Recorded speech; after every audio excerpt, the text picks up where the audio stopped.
जी जी, बिस्मिल्लाहिर्रहमानिर्रहीम। अस्सलाम वालेकुम स्टूडेंट्स। जी बच्चों, हम जो है ना कोर्स हमारा कंप्लीट हो गया था। आज हम रिवीजन स्टार्ट करने लगे हैं और एमसीक्यूज जो है ना, जो पेपर में आपके जैसे क्वेश्चंस आएंगे चैप्टर वाइज, वो हम डिस्कस करने लगे हैं। ठीक है, तो आज हमारा है लेक्चर नंबर 1 और चैप्टर नंबर 1 से हम स्टार्ट करते हैं। ये मैं आपके साथ सॉफ्ट फॉर्म में शेयर कर दूंगा। ठीक है, नजर आ रहा है आपको? जी। तो अच्छा, इसमें कुछ जो है ना थ्योरेटिकल होंगे, तो वो मुझसे भी उसमें गलती हो जाए। ठीक है, तो आप लोगों ने परेशान नहीं होना। बुक रीडिंग जो है ना आपने लाजमी साथ करनी है। ठीक है, कंसंट्रेशन के साथ। और आज आप ये कमिटमेंट कर लें कि आज हम जब घर जाएंगे ये रिवाइज करके हम 1 चैप्टर करते हैं, 2 चैप्टर्स करते हैं। ठीक है, तो आपने घर जाके रेस्ट करके आपने बुक रीडिंग करनी है। ठीक है, और जो एमसीक्यूज आपको टेक्निकल लगे ना यहाँ पे, समझ आ रही है, तो उसको आपने घर जाके खुद सॉल्व करना है। ठीक हो गया? फिर एग्जाम में जाने से पहले एक बार फिर इन एमसीक्यूज को क्या करना है, सॉल्व करने हैं। ठीक है, फिर 1-2 दिन लगा के पूरे एमसीक्यूज आपने सॉल्व करने हैं। ठीक है, चलें बिस्मिल्लाह करते हैं। Chapter 1। A businessman purchased a vehicle for his private use by drawing cash from business. Business से कैश लिया और उससे क्या परचेज किया है, vehicle. This transaction is related to which of the following concept. आपको याद होगा जब हमने स्टार्ट किया था, ठीक है, जब हमने अकाउंटिंग स्टार्ट की थी तो मैंने आपको बताया था कि आपने हमेशा बिजनेस को और ओनर को सेपरेट कंसिडर करना। याद आ रहा है? इसलिए ओनर जब बिजनेस को कुछ देता था तो वो बिजनेस में हम उसको ट्रांजैक्शन कैपिटल रिकॉर्ड करते थे, और जब बिजनेस से लेता था तो ड्राइंग्स रिकॉर्ड करते थे। ठीक है, इस कॉन्सेप्ट को क्या कहते हैं, बिजनेस एंटिटी कॉन्सेप्ट। ओके हो गया? International financial reporting standards are issued by. अब ये थ्योरेटिकल चीज है। ठीक है, तो इसमें जो है ना ए आएगा। आईएफआरएस कौन इशू करता है, IASB, international accounting standard board. IFRS means international financial reporting standards. Started business without investment is a business transaction. गलत। इंटरनेशनल फाइनेंशियल रिपोर्टिंग, अच्छा ये इंटरनल है, सॉरी ये आएगा। ठीक है, इंटरनेशनल फाइनेंशियल, इंटरनल नहीं है, इंटरनेशनल फाइनेंशियल रिपोर्टिंग। जी number 5, the main source of gaps in Pakistan are. Companies act भी है और आईएफआरएस भी है, दोनों आएंगे। ठीक है, बोथ A एंड B, तो करेक्ट ऑप्शन कौन सा होगा, C। 30% of the total assets of Akbar merchant have been financed by liabilities. The total liabilities of the business are 6 lakh. What is the amount of owners equity. ठीक हो गया? क्या कह रहे हैं, पहले क्वेश्चन समझ लें। 30% क्या है, हाँ 30% क्या है, जो टोटल एसेट्स है। 30% of the total assets of Akbar Merchant है been financed by liabilities. Okay हो गया? मतलब ये इक्वेशन बन जाएगा। ये कौन सा था, नंबर 6। जी, एसेट्स जो है ना वो है 6 लाख, और ये कितने परसेंट एसेट्स है, 30%। प्लस या फिर ऐसे हम करते हैं, इक्वेशन बना लें। अगर एसिड्स हो 100, कितने हो 100, तो 100 में से 30% कितना आता है, 6 लाख। कह रहे जो एसिड्स, टोटल एसिड्स का 30% है वो है लायबिलिटीज, वो क्या है, और लायबिलिटीज की अमाउंट कितनी है, 6 लाख। तो अगर एसेट्स, जब हमें कोई किसी चीज का पता ना हो तो उसको हम क्या ले लेते हैं, 100। क्या ले लेते हैं? अब 100 में 30% हमें पता है, कितना फाइंड करना है, तो इज इक्वल टू क्या आ जाएगा, 100 आ जाएगा ना। हाँ 70 + 30 इज इक्वल टू 100। अब मेरे पास इक्वेशन बनता है ये वाला कि अगर 30% हो 6 लाख तो 70% क्या हो जाएगा, x क्यूएम में पढ़ा है ना, बाई क्रॉस मल्टीप्लीकेशन, समझ आ रही है। तो जितने हैं उस पे डिवाइड करो, जितने हैं उस पे डिवाइड करो, जितना चाहिए उससे जी करो। 6 लाख डिवाइडेड बाई 30 14 लाख, तो 14 लाख प्लस 6 लाख, तो एसेट्स कितने होंगे 20 लाख। ये हमारे पास क्या हो गए एसेट्स। क्या मांगा है, what is the amount of owners equity. Accounting equation क्या है, assets is equal to capital plus क्या मांगा है कैपिटल, तो इक्वेशन बन जाएगा एसेट माइनस एसेट्स कितने हो गए, लायबिलिटीज कितने थे, तो इक्विटी कितनी आ जाएगी। ओके बच्चों, अब क्वेश्चन में देखे 14 लाख, ऑप्शन डी। ओके, समझ आ गई कैसे करना है। मैंने हर तरीके से बता दिया कि आपने कैसे करना है। ये डॉक्यूमेंट में कोशिश करूंगा साथ में पीडीएफ बना के शेयर कर दूं, ठीक है, नोट्स के साथ। अफवाद इसका पीडीएफ बना के शेयर करना है। ओके बच्चों, बोले क्लियर है कि नहीं जी। आ जाए number 7। At year end 31st December, capital of a business was rupees 40,000. During the year, assets increased by and liabilities increased by. You are required to determine the capital of the business at start of the year. कह रहे start में capital कितना था, हाँ and पे दिया है जी। कौन सा एमसीक्यूज है 7। एंड पे क्लोजिंग कैपिटल कितना था 40,000। क्लोजिंग कैपिटल कितना है बच्चों 40,000, ठीक है। कहते हैं ओपनिंग बताना है, हाँ ओपनिंग बताना है ना जी। आ जाए, इक्वेशन क्या है, कैपिटल प्लस हमें क्या चाहिए, अच्छा मैं देसी तरीके से कर रहा हूं, हाँ ठीक है।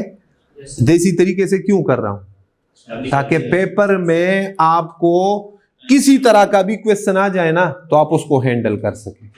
समझ आ रही है।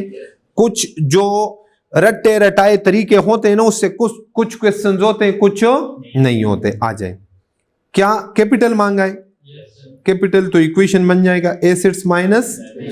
एज्यूम करते हैं, क्या करते हैं एज्यूम कि कैपिटल मेरे पास था 100 रुपए, एसेट्स थे 130 रुपए और लाइबिलिटीज थी। इक्वेशन इक्वल हो गया कि नहीं, हो गया। अब आपको क्या कह रहे, during the year assets increased by 20,000। Oh sorry, closing तो हमें गिवन है ना, ये करो, ये कैपिटल कितना गिवन है 40,000, हाँ तो इसको आप करें 100,000 एसेट्स को और लाइबिलिटीज को करे कितना 60,000। इक्वेशन पूरा हो गया। एसेट्स और लाइबिलिटीज वाला फिगर मैंने एज्यूम कर लिया, मुझे गिवन नहीं है, लेकिन इक्वेशन पूरा करने के लिए आप कुछ भी एज्यूम कर ले। ओके हो गया। अब क्या कह रहा है, ये कौन से बैलेंसेस है, ये बच्चों कौन से हैं, closing. During the year asset increase, मतलब एसेट में कितना इजाफा हुआ ड्यूरिंग द ईयर 20,000 का, हाँ तो एसेट्स ऐड हुए हैं ना, वो माइनस कर लेते हैं कितने, और लाइबिलिटीज में कितनी इंक्रीज हुई है 10,000, तो लाइबिलिटी इंक्रीज हुई है, हम 10,000 माइनस कर लेते हैं। ओके बच्चों, बोले तो आपके पास एसेट्स कितने आ गए, लाइबिलिटीज कितने आ गए, हाँ भाई इसमें ऐड हुए है ना, इंक्रीज्ड। लाइबिलिटी स्टार्ट में क्या थी नहीं, ये क्लोजिंग है, तो ये 60 पे कैसे पहुंचे? ड्यूरिंग द ईयर 10,000 का इजाफा हुआ है, तो माइनस कर देंगे ना। मतलब लाइबिलिटी 50,000 थी, स्टार्ट में क्या थी? 10,000 और ऐड हुई तो 60,000 बन गई। एसेट्स स्टार्ट में थे 80,000, 20,000 और ऐड हुए तो कितने पे पहुंच गया था? 1 लाख पे। तो मैंने रिवर्स कर दिया, ओपनिंग पे जा रहा हूं ना। इंक्रीज का मतलब कि लाइबिलिटी में ऐड हुआ है, एसेट में ऐड हुआ है ना, तो लाइबिलिटीज कितनी बच गई? तो 80 माइनस 50 इज इक्वल टू, तो मतलब मेरे पास ओपनिंग कैपिटल कितना था? 30,000। देसी तरीका समझ आ गई बच्चों? क्लियर है कि नहीं? ये पॉइंट समझ में आ गया जी? आ जाएं अब देखें। ओके, बोले क्लियर है कि नहीं? इसमें कौन सा ऑप्शन आएगा? A option. ओके, एक अकाउंटिंग इक्वेशन पे ये हो सकता है। किस पे हो सकता है? Accounting equation. बोले क्लियर है कि नहीं? आ जाए। ये था नंबर 7। ओके जी। Number 8, which of the following is are correct? Goods taken by owner from business reduce the equity. Expenses paid by business reduces the equity. मेरे ख्याल में तो दोनों बातें ठीक है। हाँ, सी आएगा। Both are correct. Which of the following is are correct? Goods taken by owner from business reduce equity. Personal expenses of owner paid by business reduces equity. इसमें भी दोनों आएंगे। Definition of asset include unearned revenue, benefit in future, something owned by business, accrued benefit in future. Which of the following about current liability is correct? Something owed by business to someone else, someone who owes money to business for goods purchased on credit. Current liability पूछ रहा है, क्या पूछ रहा है? An amount that has to be paid in short term within 1 year. Okay हो गया। Total assets of business will change as a result of credit purchases, cash purchases. Entry pass कर लिया करे। क्या पास कर लिया करे? एंट्री। जब कभी कोई कंफ्यूजन होना, कौन सा था? नंबर 12 जी। क्रेडिट परचेजेस की एंट्री क्या होगी? परचेजेस डेबिट, क्रेडिटर क्रेडिट, और कैश परचेजेस की क्या होंगी? डेबिट कैश जी। क्या मांगा है? क्या पूछ रहे हैं? Total assets of a business will change as a result of. Total assets, अब आ जाओ जी। टोटल एसेट्स किस में चेंज होंगे? कौन से वाली एंट्री से? क्रेडिट से के दूसरे से? हाँ, क्रेडिट परचेज से चेंज हो रहे हैं। कैसे?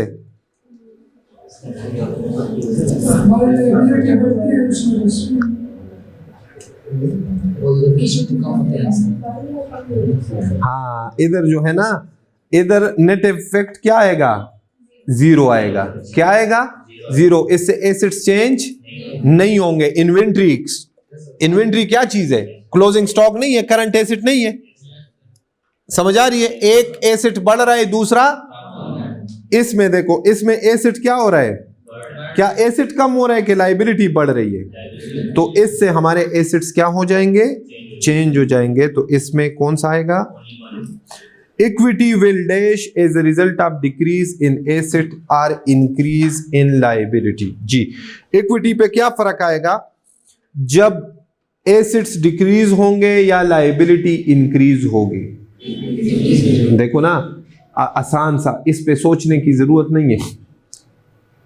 इस पे सोचने की जरूरत, अकाउंटिंग इक्वेशन क्या है? Assets is equal to capital plus. तो एक साइड पे क्या पढ़े हैं? कैपिटल और लाइबिलिटीज। क्या पढ़े हैं? कैपिटल और लाइबिलिटीज। ठीक हो गया। तो अगर एक साइड पे कैपिटल और लाइबिलिटीज पढ़े हैं, सिर्फ इसको सोच ले। एक साइड पे क्या पढ़े हैं? कैपिटल और, अगर लाइबिलिटीज बढ़ेंगे तो कैपिटल कम होगा। इक्वेशन तब पूरा होगा ना। मेरी बात समझ आ रही है? 10 is equal to 5 plus 5। Equation क्या होता है? Asset is equal to capital plus, अगर एसेट 10 है, ये 5 है और ये 5 है, ये हो गई 7, तो ये क्या हो जाएगी, इसको छेड़ ही ना। समझ आ रही है? तो डिक्रीज आ रहा है कि इंक्रीज? डिक्रीज आ रहा है। समझ आ रही है?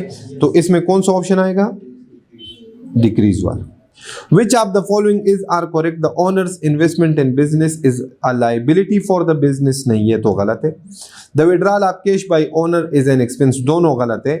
None is correct. Which of the two transaction would cause immediate change in equity? Delivery truck bought on credit, double entry पास कर लिया करे। कहते हैं इक्विटी किसको, इनमें से कौन से ट्रांजेक्शन इक्विटी को इफेक्ट करेगा? तो delivery truck bought on credit, truck debit, creditor credit, borrowings from bank at the rate 12%, cash debit, इससे चेंज होगा ना? हाँ, नहीं चेंज होगा। कैपिटल कैसे आता है? आसान सा बात। ये कौन सा है? 15 कैपिटल बैलेंस शीट में किया था।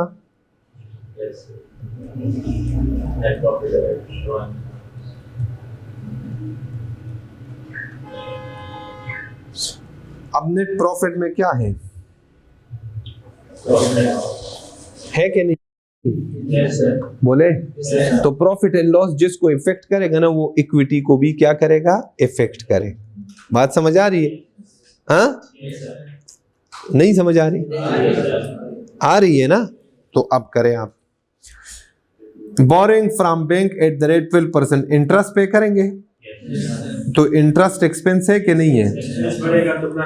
समझ आ रही? प्रॉफिट कम होगा, प्रॉफिट कम होगा तो इक्विटी, जी माशाल्लाह। Repayment of loan from personal cash to save interest expense, write down of inventory, write down, इसकी क्या एंट्री होगी? Repayment of loan from personal cash. यहां पे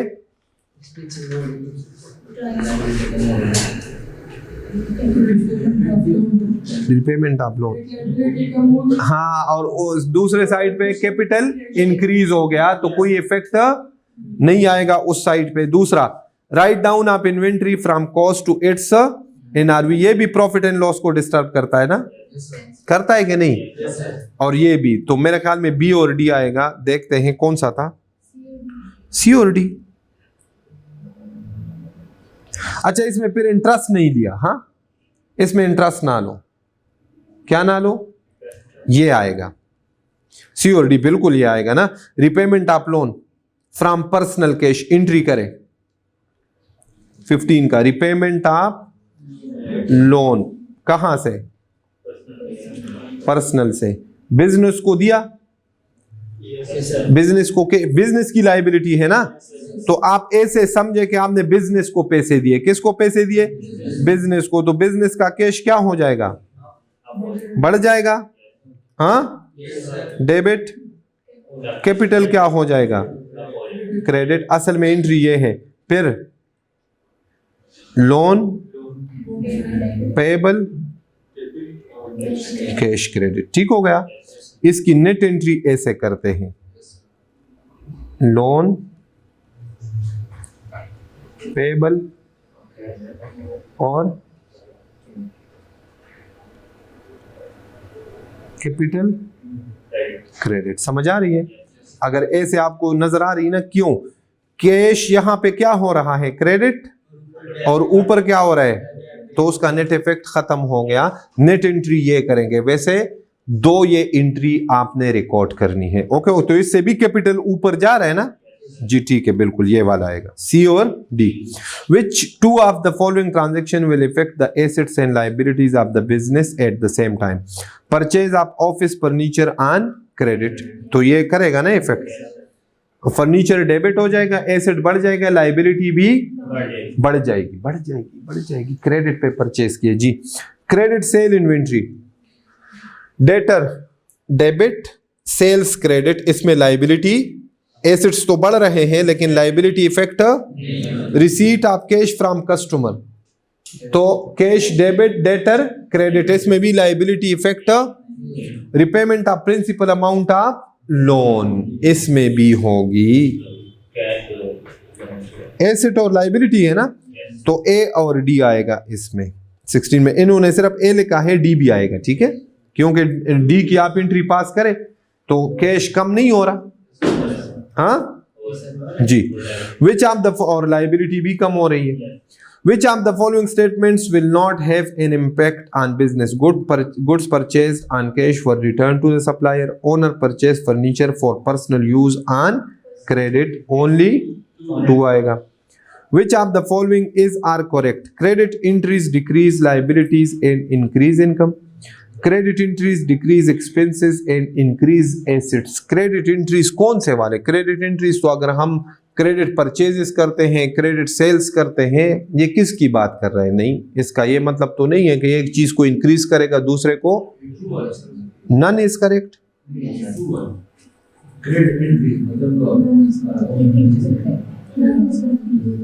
अठारह में बी आ रहा है ना बच्चे। क्रेडिट क्या कर रहा है, क्या मतलब? उसने बताया है कि क्रेडिट परचेजेस है या क्रेडिट सेल्स है।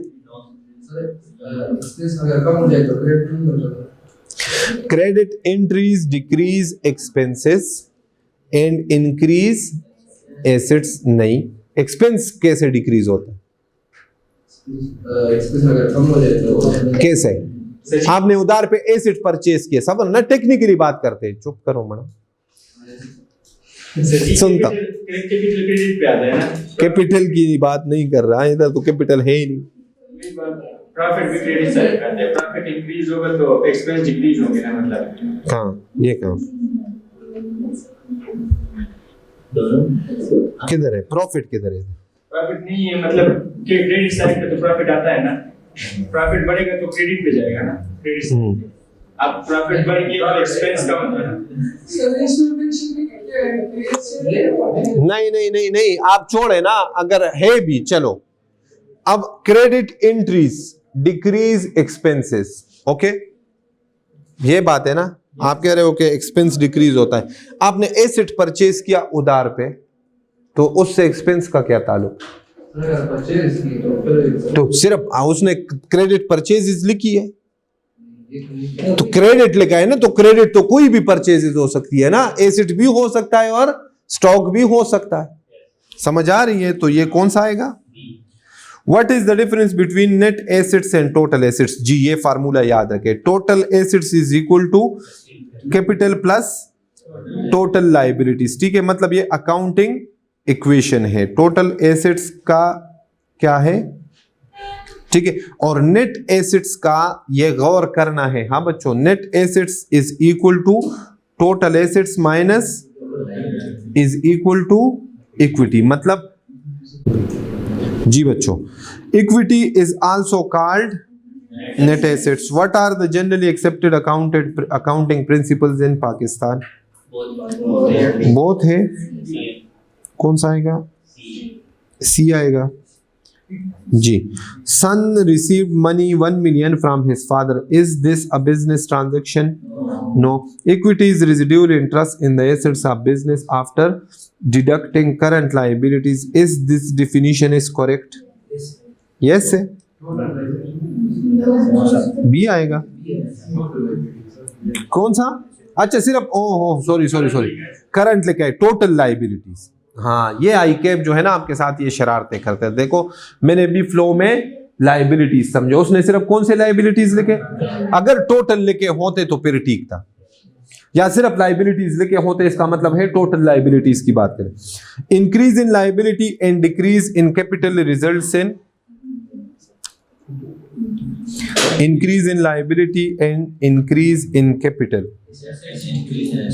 हाँ, इंक्रीज इन, चेक करें ना कौन सा है 24, वो देसी तरीका। Increase in liability and increase in capital. तो एक अकाउंटिंग इक्वेशन क्या है? Assets is equal to capital plus, तो आप इन दोनों में इंक्रीज आएगा तो एसेट्स में ऑटोमेटिकली क्या आएगा, इंक्रीज आएगा, इंक्रीज आएगा भैया। ये दोनों देखो ना, यहाँ पे 10 है, यहाँ पे 5 है, यहाँ पे 5, क्या कह रहे हैं, ये दोनों इंक्रीज कर रहा है। तो अगर ये 10 हो जाए और ये भी 10 हो जाए तो इंक्रीज आएगा। टेक्निकली चीज करें ना, इसमें ए आएगा 24 में। ओके बच्चों, चेक कर लिया करें ना अगर शक हो कहीं पे। Which of the following elements have same nature? Assets and liabilities, capital and liabilities, assets and capital and expenses, B आएगा। An asset was purchased for ₹1 million with the down payment of ₹2 lakh and bills accepted for ₹8 lakh. What would be effect on the total assets and C आएगा? हाँ, कौन सा आएगा, क्यों?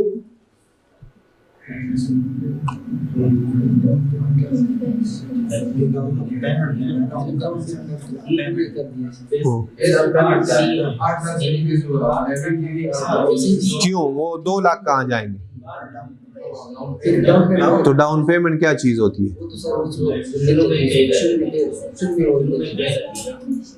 तो asset के cost में ऐड नहीं होगा।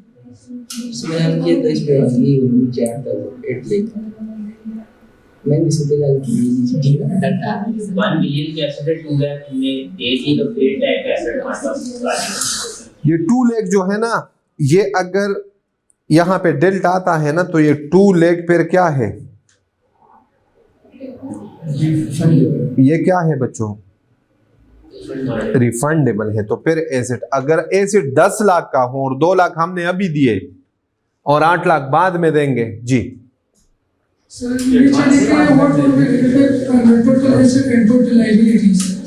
इन the statement of financial position जी। हाँ ठीक है ना, एंट्री करे। हाँ, ये जो है ना कॉन्सेप्ट गलत है। आप लोग जो डेल्टा कह रहे हो ना, मैं इसलिए रुक गया, ठीक है, कि डेल्टा कॉन्सेप्ट गलत है, एंट्री पास करे इसकी, ठीक है। किसके ऊपर इफेक्ट मांगा है? बैलेंस शीट के ऊपर। किसके ऊपर? आ जाए, एंट्री पास करें। एसेट आया कितने का? कैश गया कितने का? रिमेनिंग क्या हो गई? लाइबिलिटी अकाउंट पेएबल ना? हाँ, कितनी? अब बैलेंस शीट पे देखे एसेट्स कितने से इंक्रीज हो रहे हैं? 10 लाख से। एसेट्स कितने से डिक्रीज हो रहे हैं? नेट इफेक्ट क्या आया? 8 लाख से इंक्रीज। और लाइबिलिटी कितने से इंक्रीज हो रहे हैं?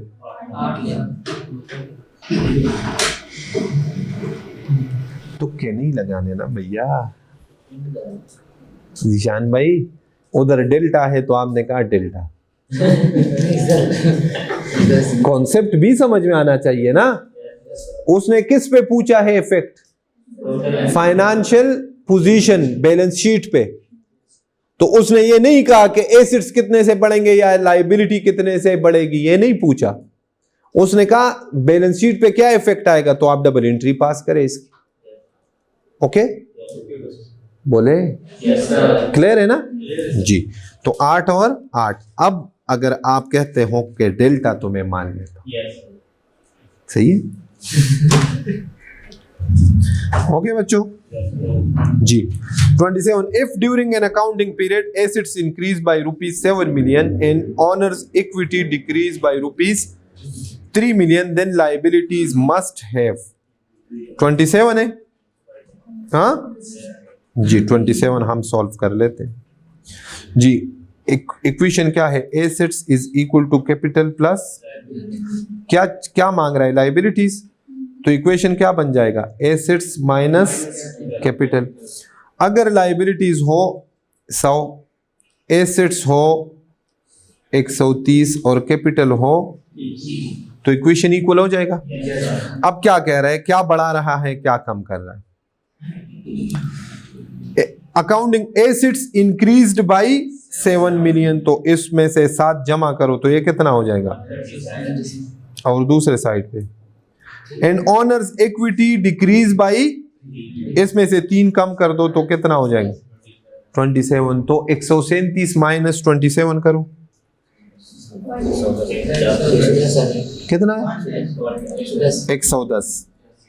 हाँ, तो लाइबिलिटी इंक्रीज हो गई कि डिक्रीज, कितने से 10 से। अब देखो इंक्रीज बाई 10 मिलियन।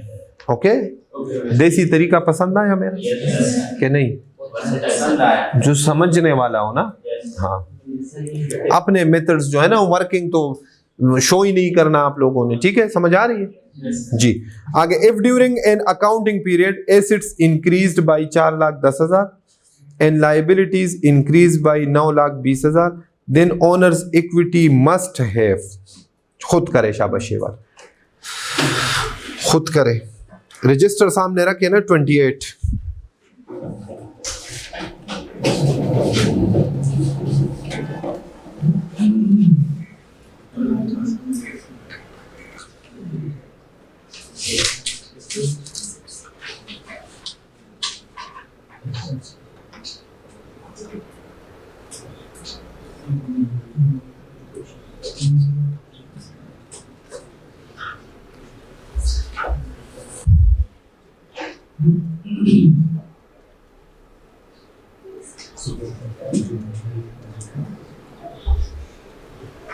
कैमरा बंद करो।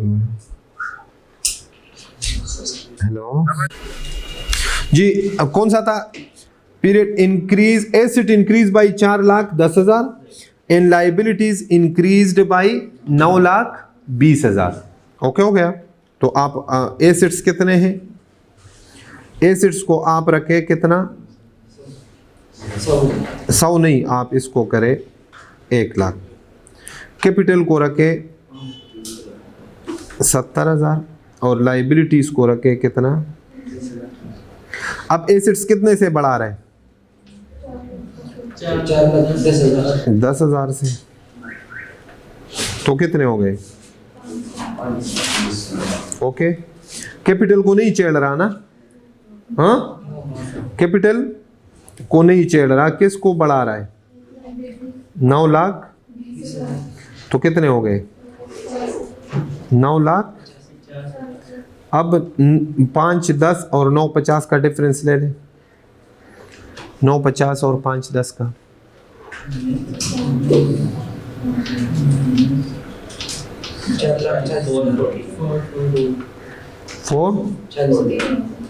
40,000 ये आता है।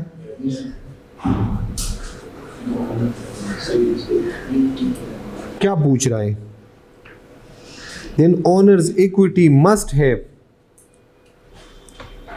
हमने गलत किया, हाँ ये कैपिटल वाले ने क्या बोला, हाँ कैपिटल वाला formula, capital equal to asset minus liability. अच्छा, इसको करें, कैपिटल फाइंड करना है, बड़ा ऐसे बताओ ना, capital is equal to asset minus liability minus ला, अच्छा ठीक है। अब कैपिटल कितना है, कैपिटल फोर्स है, इस पे नेट इफेक्ट क्या है, नेट इफेक्ट क्या आएगा, अच्छा ये कितने से बढ़ रहा है 4,10,000 और ये कितने से बढ़ रहा है, 9,20,000 तो नेगेटिव इम्पैक्ट आएगा ना, कितना, okay okay okay, capital decrease by C option आएगा। ऐसे बताओ ना, देखा देसी तरीका में गलत हो गया, आप लोगों ने ठीक कर लिया जी। बताएं अगला, the owners contribute his personal car to the business, increase in asset, increase in liability, increase in asset, increase in owners capital, what is consistency,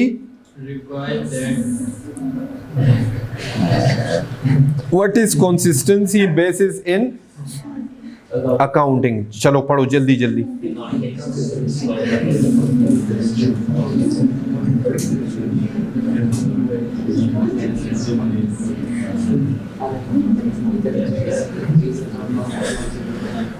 इसका मतलब क्या है, कंसिस्टेंसी प्रिंसिपल का मतलब यह है कि जो सिस्टम आपने इस साल किस सिस्टम के मुताबिक आपने इस साल जो अकाउंटिंग की ना, जैसे आपने देखा होगा ना, अभी आप इतने आगे नहीं गए, इन्वेंट्री की मिसाल में दे देता हूं। दो तरीके थे, पीरियोडिक और परपिचुअल। तो ये नहीं करना कि एक मंथ में पीरियोडिक कर लो, दूसरे मंथ में परपिचुअल कर लो। जो आपने स्टार्ट से एडॉप्ट किया ना मेथड, फिर उसी को लेके चले। किसको लेके चले? उसी को। इसको कंसिस्टेंसी प्रिंसिपल कहते हैं, ठीक है जी। Which of the following is business transaction? Electricity bill आप ओनर्स हाउस, ये business transaction. Wage is being paid in cash, ये है। हायरिंग ऑफ सेल्समैन, ये नहीं है। सिलेक्शन ऑफ बेटर क्वालिटी, ये भी। If we pay our supplier by bank overdraft, then it is decrease in asset and increase in supplier. Supplier हमारी liability है। Supplier हमारी क्या है? लाइबिलिटी। तो एक लाइबिलिटी कम हो गई, दूसरी बढ़ गई, तो ये ढूंढे। Decrease in liability and increase in other. Which of the following is business transaction? ये तो हो गया ना। इलेक्ट्रिसिटी बिल पेड, ये नहीं है। Payment to supplier in electricity bill of factory, ये है। हायरिंग, ये नहीं है। सिलेक्शन ऑफ बेटर, ये भी नहीं है। Which of the following is not a business? Interest charge by bank on overdraft, appointment of worker at 20,000 wage per month, payment to supplier in electricity bill, which wages? B I. Which of the following is not a business transaction? ये इसमें भी। Incurring interest on business loan, purchasing office supplies, hiring a new supply, receiving fees for hiring, ये business transaction नहीं है। Business transaction का मतलब क्या है? डबल एंट्री बनती है इसकी। न्यू एम्प्लॉय को हायर किया, डबल एंट्री पास करें। समझ आ रही है? तो इस तरह से देखना है। हाँ, एम्प्लॉय डेबिट और permanent. Purchase of machinery for cash, increase in total assets, decrease total assets, increase assets and liabilities, keep total assets unchanged. क्यों? एक एसेट बढ़ रहा है, दूसरा।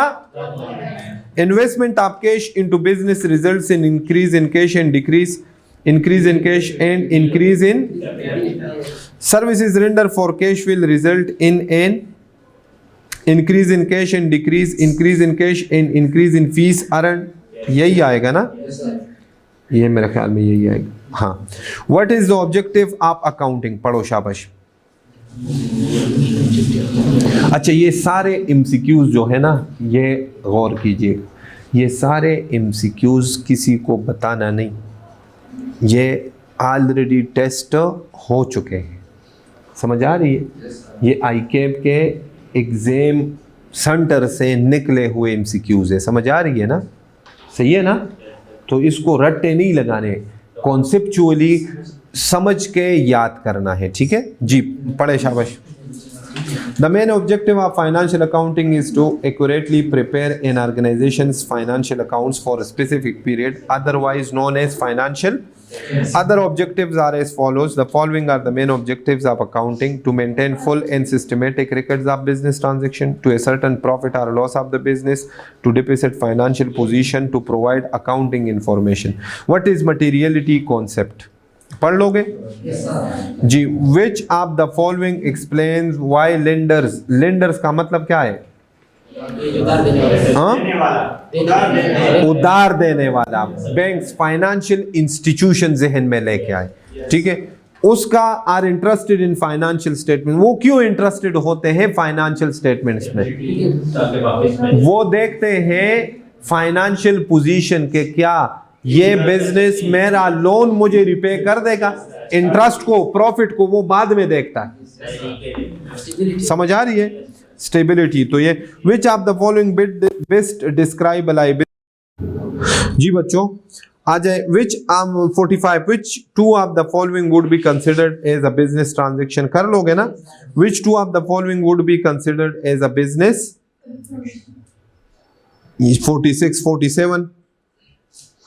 47 which two of the following are not part of a complete set of financial statements? जी कौन सा नहीं है? डायरेक्टर रिपोर्ट भी नहीं है, ऑडिट रिपोर्ट भी नहीं है, स्टेटमेंट। और ये देखो फाइनेंशियल स्टेटमेंट्स के 5 कंपोनेंट्स है। एक प्रॉफिट एंड लॉस अकाउंट, जिसको आप कहते हैं स्टेटमेंट ऑफ कंप्रिहेंसिव इनकम। दूसरा बैलेंस शीट, तीसरा statement in changes of equity, चौथा कैश फ्लो स्टेटमेंट, पांचवा notes to the financial components. आपने पांचों याद रखने हैं। प्रैक्टिकली कितने हैं आपके कोर्स में? 2 हैं, ठीक है। Which two of the following are not part a complete set of financial statement, audit report or income tax return?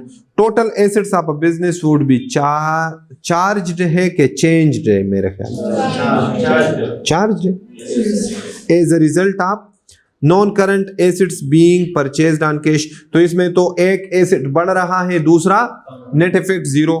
A supplier balance being paid in cheque bank कम हो रहा है और लाइबिलिटी भी कम हो रही है। Wages being paid in cash, expense बढ़ रहा है जी। Non current assets being purchased on credit, ये आएगा, हाँ सिर्फ ये आएगा। 49 में तो सी कह रहे हैं, हाँ ये भी आएगा और ये नहीं आएगा।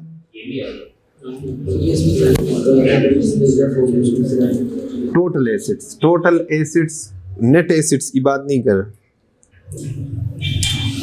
किसकी बात कर? Total assets equal to, okay, हाँ फर्क नहीं कह रहा, अनचेंज्ड वुड बी चार्ज्ड। तो डी नहीं आना चाहिए इसमें।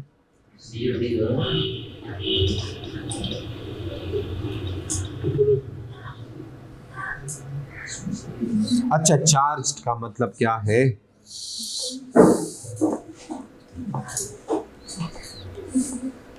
इसको साथ लिख लो, हाँ।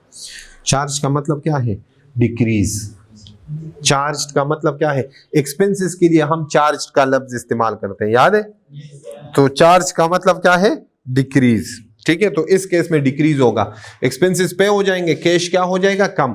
इधर तो नॉन करंट एसेट्स क्या हो रहे हैं? एसेट्स बढ़ रहे हैं, समझ आ रही है? Okay. A business commenced with capital in cash of rupees 1,50,000। Cash कितना है बच्चों? 1 lakh. Inventory of rupees 1 lakh was purchased for cash and half of inventory was sold at a markup of 20% on credit. Furniture of rupees 40,000 was purchased on credit. हाँ, ठीक हो गया? Furniture of rupees 40,000 was purchased on credit. What will be accounting equation?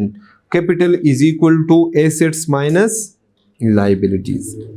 कह रहा है ये equation मुझे बताएं, ओके। आ जाए।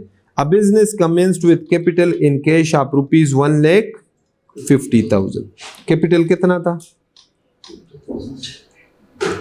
पहले कैपिटल देख लेते हैं। क्या देख लेते हैं? 1,50,000। कैपिटल में हम ऐड करते हैं नेट प्रॉफिट, करते हैं कि नहीं करते? नेट प्रॉफिट कहां से आता है? प्रॉफिट एंड लॉस अकाउंट से आता है, ओके। बच्चों क्लियर है कि नहीं? अब इधर देखें, कह रहा है inventory of rupees 1 lakh was purchased for cash. Inventory जो परचेज की उसकी कॉस्ट क्या थी? ये मैं कौन सा कर रहा हूं? 50 जी। इन्वेंट्री जो परचेज की उसकी कॉस्ट क्या थी? 1 लाख। उसमें आधी जो है ना वो सेल कर दी। क्या कर दी? ये मैं क्या कह रहा हूं? उसकी कॉस्ट कितनी बनती है जो पर सेल की? 50,000। बोले 50% परचेज सेल की है ना। सेल कितने पे की है? 20%। हाँ, मार्कअप। मार्कअप का मतलब क्या है? कॉस्ट। याद आ रहा है? इन्वेंट्री में बताया था। तो कॉस्ट का, कॉस्ट कितनी है? 50,000। 50,000 का 20% ले 10,000। तो मतलब क्या हुआ? ग्रॉस प्रॉफिट में आपको कहता हूं कैलकुलेट करके दे।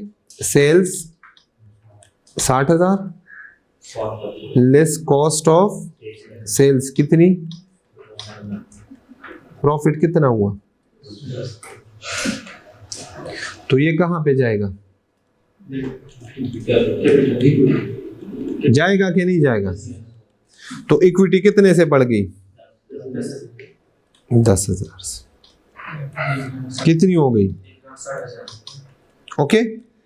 अब आ जाए, कुछ और हो रहा है। Furniture of ₹40,000 was purchased on credit, तो लाइबिलिटी क्या हो गई, बढ़ गई, और फर्नीचर एसेट भी क्या हो गया, बढ़ गया, कितने से, 40,000 से। हाँ, ये देखो, अच्छा अच्छा अच्छा अच्छा,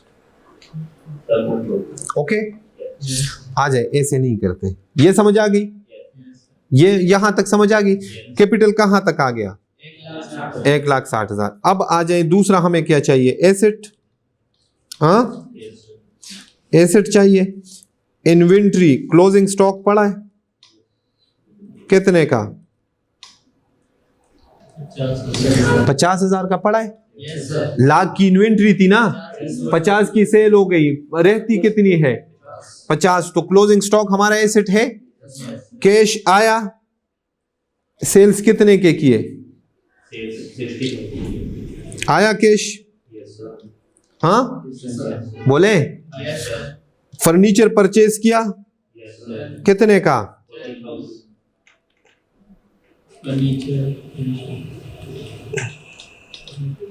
एट करो,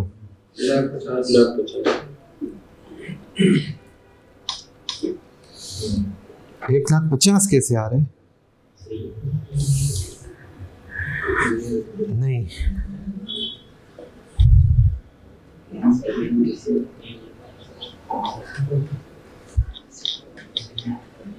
करो, कहां पे गलती कर रहे हैं,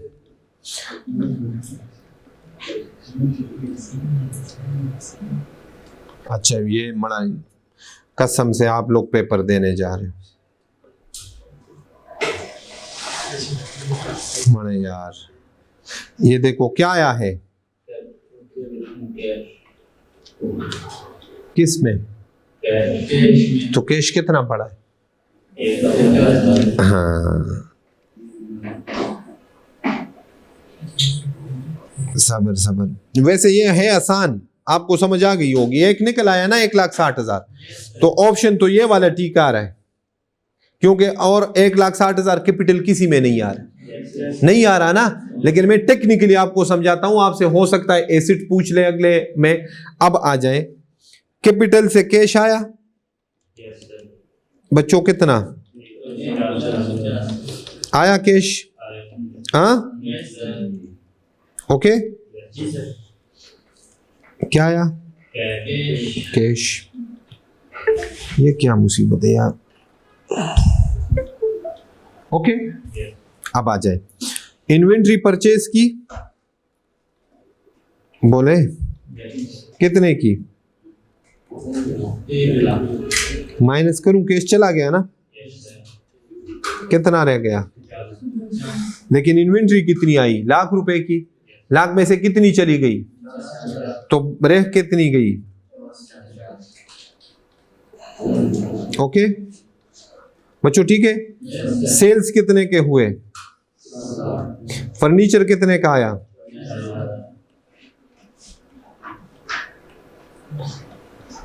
समझ आ गई, बोले ये क्या आ गई, इन्वेंट्री रिमेनिंग, कौन सी इन्वेंट्री, क्लोजिंग, ये क्या है 60,000, सेल से क्या आया, कैश, ये 40,000 क्या आया, ओके बच्चों,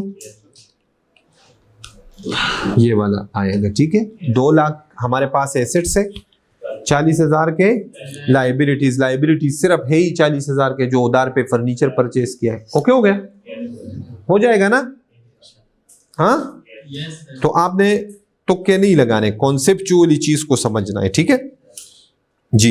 51, if during the accounting period the assets increase by 7 million and the owners equity, ये तो हो गया है ऊपर, ठीक है, ये वही सेम वही है, If during accounting period the assets increase by 6 million and the liabilities are increased by 4 million, हो जाएगा जी उसी फार्मूले पे, ठीक है, वो जो मैंने आपको बताया है देसी टोटका। ओके हाँ ठीक है, चलो कोई बात। A liability is classified as current liability of it if it is paid within 1 year or normal operating cycle, whichever is longer, within 1 year or normal operating, whichever is out of current assets, out of non current assets। मेरे ख्याल में 53 ए आएगा, ये अब theoretical है, ठीक है बच्चों। Or normal operating cycle, whichever is longer। Ji 54 which of the following statement is correct, ये theoretical which of the following statement is correct, ठीक है बच्चों, हो जाएगा ना। ये definitions है, ये theoretical है, इसमें टेक्निकल कोई चीज नहीं है। What is compound entry, ये मैंने ये जो MCQs है ना, ये हमने आपको याद होगा ऑनलाइन, ये इधर मैं आपको बता भी दूंगा ना तो आपको समझ नहीं आनी। इससे बेहतर यह है कि आप कंसंट्रेशन के साथ क्या करें, आज घर में जाके बुक रीडिंग करें, क्या करें, और फिर ये MCQs करें, तो ये थ्योरेटिकल आप खुद कर लेंगे, ठीक हो गया ये, क्योंकि ऐसे मेरे करने से कोई फायदा नहीं है, ठीक है। कंपाउंड एक सिंपल एंट्री होती है, एक कंपाउंड एंट्री होती है, समझ आ रही। कंपाउंड एंट्री जो एक से ज्यादा हेड्स को इफेक्ट कर रहा, कंप्लेक्स एंट्री भी उसको कहते हैं, क्या कहते हैं। Among the statement which one is incorrect regarding general entry, the conventions, concepts, rules and procedures that together make up accepted accounting practice at any given time are called is an increase in economic benefit, ठीक हो गया। the correct form of accounting equation, which of the following have effect on both assets and owners equity, which of the following case both transaction would decrease owners equity, समझ आ रही है। ये थोड़ा ये another name of capital is owners equity या net asset, दोनों आएंगे, ठीक है जी। which of the following is a business transaction, which of the following is are correct, double entry accounting system can be applied in, ठीक है, double entry accounting system is applied in 81, ये भी जो है ना उधर होगा, थ्योरी में होगा, इससे आपने परेशान नहीं होना। सी डबल एंट्री क्या कैश में करते हैं कि एक्रूअल में करते हैं, दोनों में करते हैं जी। Which of the following is are correct, which of the following is a business transaction, which two of the following are business transaction, drawing is a concept of, the matching concept matches, ठीक है, which one of the following is correct, okay बच्चों। वला हौला वला कुव्वता इल्ला बिल्लाह जी। आगे Mr. A, the owner of business withdraws, ये भी which of the following is correct, which of the following statements are, which two of the following take interest in financial statements of a business, investors भी लेते हैं, lenders भी लेते हैं, ठीक हो गया। ये सारे theoretical चीजें हैं, इसमें कंसंट्रेशन के साथ याद कुछ नहीं करना, डिफिनीशंस वगैरह कोशिश कीजिएगा याद कर ले, बाकी कंसंट्रेशन के साथ रीडिंग करनी है, ठीक है बच्चों जी। ये आसान है, इसमें कुछ भी नहीं है, ठीक है।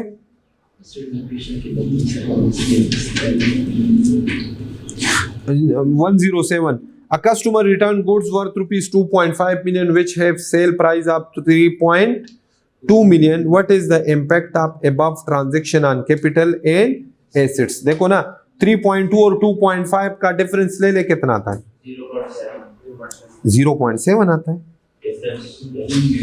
3.2 हाँ, तो मेरे ख्याल में इसमें डी आएगा, मेरे ख्याल 107 डी आता है, करा दूं। अच्छा ये सॉरी जी।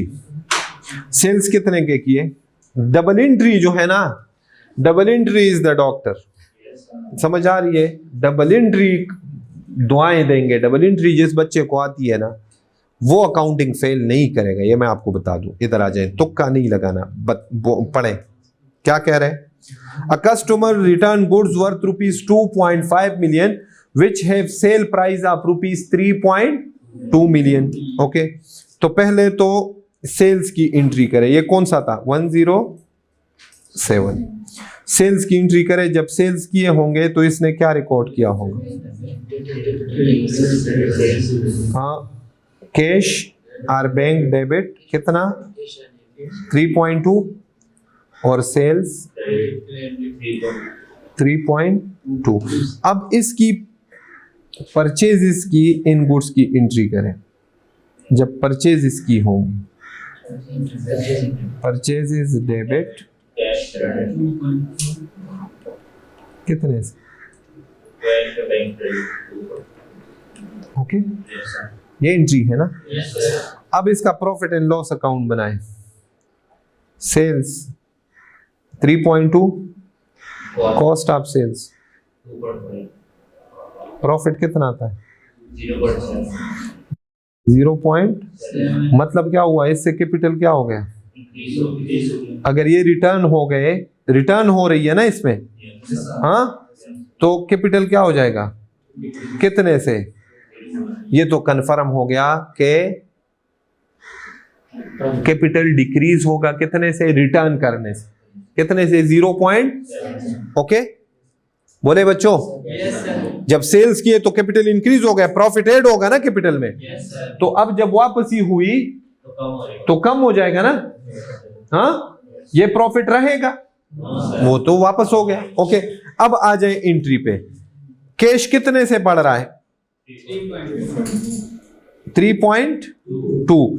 कैश कम कितने से हो रहा है? 2. अब जब रिटर्न्स होंगी तो क्या एंट्री होंगी? डेबिट कितने से? और कैश 3.2 से इंक्रीज हो रहा है, 3.2 से डिक्रीज हो रहा है। इफेक्ट खत्म हो गया। ये दोनों, हाँ जी। मुझे 2.5 रिटर्न रिटर्न नहीं, सबर सबर सबर, मैं बताता हूं।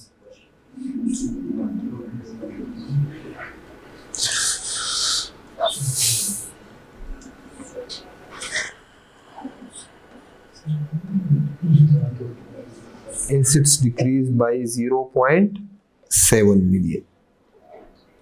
आ जाए 2.5 से। क्यों?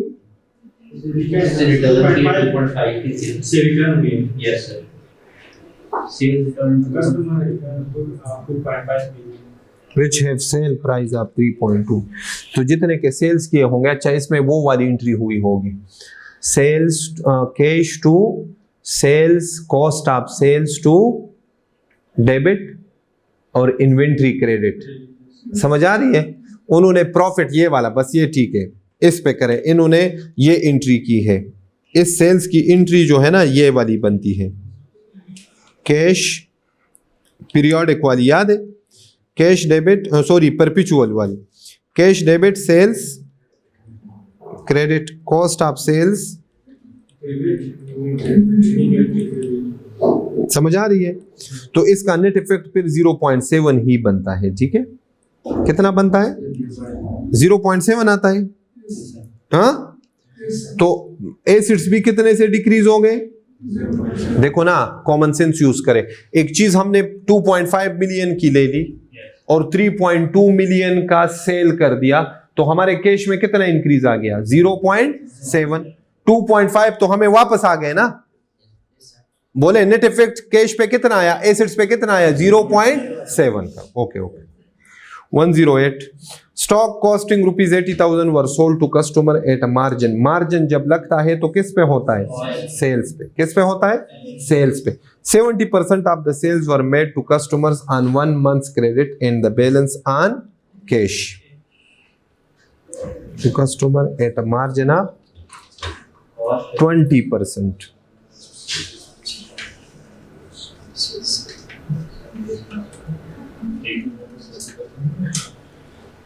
जी, ये कौन सा है? 108। इक्वेशन जनरल प्रॉफिट का फार्मूला क्या है? Profit is equal to selling price minus, ये फार्मूला है ना। मैंने आपको कहा था जो चीज अगर मार्जिन पे गिवन है तो सेल्स को 100 लेना है। किसको 100 लेना है? अगर मार्कअप पे गिवन है तो कॉस्ट को 100 लेना है। याद आ रहा है इन्वेंट्री में ये समझाई थी बात। अब इस इक्वेशन को ऐसे लेके क्या सेलिंग प्राइस पे है, selling price minus cost is equal to profit. करे जनाब सेलिंग प्राइस इस पे है ना, तो ये कितना हो गया 100। हाँ, प्रॉफिट कितना परसेंट है? 20% गिवन है ना, 20% ऑन सेल्स। तो जिसका अगर मार्जिन है तो सेल्स को 100 लेना है, अगर मार्कअप है तो कॉस्ट को 100 लेना है। ठीक हो गया। तो अगर सेलिंग प्राइस 100 हो गई और प्रॉफिट 20, तो कॉस्ट ऑफ सेल्स कितनी है? 80। अब आपको क्या गिवन है? कॉस्ट गिवन है। कॉस्ट कितना है? 80,000। तो सेल्स कितनी हो गई? तो प्रॉफिट कितना हो गया? अब मांगा क्या है? And the balance capital. अच्छा, 20,000 से कैपिटल बढ़ेगा, प्रॉफिट है ना, ये प्रॉफिट आ गया ना, तो इससे कैपिटल क्या हो जाएगा? बढ़ जाएगा। और एसेट कैश भी इंक्रीज हो जाएगा, एसेट भी इंक्रीज हो जाएगा। कितने से? 20,000। तो कौन सा आएगा? सी। ओके बच्चे, ठीक है ना। ये इन्वेंट्री में मैंने ये इक्वेशन लिखवाया था। कौन से वाला? Profit is equal to selling price minus cost. या प्रॉफिट एंड लॉस में देखे ना क्या है? Sales minus cost is equal to profit. ये वही वाला इक्वेशन है ना? बोले जी। आगे, expenses are recognised on the basis of direct association. ये जो है ना खुद कर ले, प्रूडेंस कॉन्सेप्ट है, मैचिंग कॉन्सेप्ट, ये थ्योरेटिकल चीजें हैं। ठीक है बच्चों? हाँ, हो जाएंगी। और इसी के साथ हमारा ये हो गया कंप्लीट। ओके जी, अल्लाह हाफिज।